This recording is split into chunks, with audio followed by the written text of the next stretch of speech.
Hi, I'm Claire Tompkins, the Clutter Coach, and this is the Organize Your Life podcast. I am passionate about organizing because it makes my clients' lives so much easier, more relaxed, and with more time to spend the way they want to. That's what organizing is all about, not about being neat or having the right containers. It's about getting more time for what matters to you. My specialty is chunking down this big topic so it's not overwhelming. That's the concept behind my book, 5 Minutes to a Relaxing Bedroom. And that's the concept for this podcast too, which is based on my first book, 52 Simple Ways to Get Organized. Both books are available on my website and on Amazon. In every podcast, I'll lay out a simple organizing concept and tell you why it's important. I'll include an action step at the end so you can start practicing right away. Okay, here we go. Today's podcast is based on simple way number 18, and it's about purging your email inbox. Now, I will say that this is not a super high priority task. Email takes up very little space on your computer. There are some good reasons to do it, though.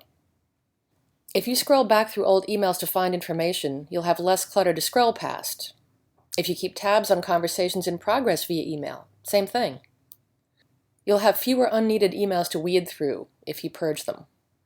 Once conversations are over or resolved, you can get rid of the whole bunch so you can stop monitoring them. Why do this? Just seeing them in your inbox causes enough mental anxiety that it's better to delete them.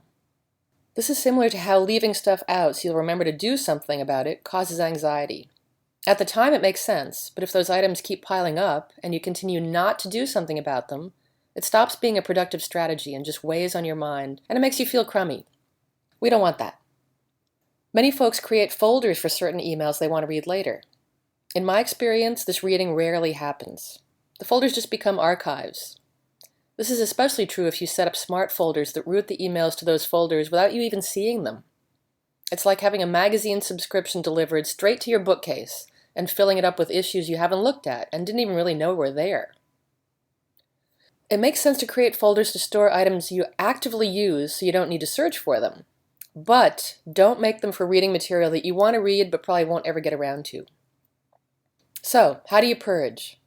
It's hard to sort your email inbox when it's organized by date. You ramble backwards through a maze of information and often get distracted by emails you forgot to respond to and news you didn't get around to reading. Here's the trick.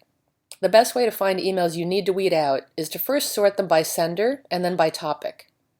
This way you can find conversations with a particular person or about specific topics that have been resolved. Then you can delete all of them at once. If you subscribe to a lot of informational emails and newsletters, you can sort them and then by date and decide only to keep the 3 most recent ones, since that's all you're going to have time to read before the next issue arrives.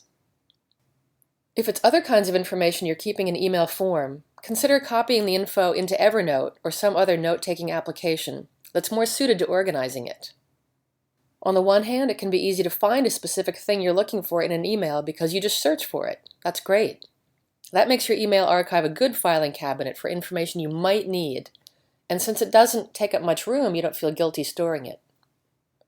However, for information you want to make use of, having it filed away is just not helpful. This is a really important point. People are very good at stockpiling information, but much less good at having it in a productive, usable form. Think of a class or a seminar you took recently. You can come home with handouts with highlighted sections and scads of notes that sit on your desk for a while, and then eventually make it to the filing cabinet. It's great stuff, you want to keep it, but it's really not doing you any good in there in your filing cabinet. Why? Well, one thing is that it's tucked away, and also because there is no action associated with that information.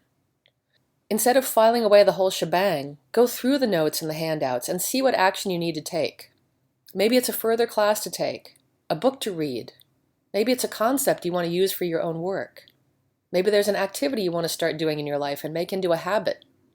Maybe there's a person you need to contact. There's no way you will ever take those actions unless you select them out of the information before you file it away, right? That's the value of information to you.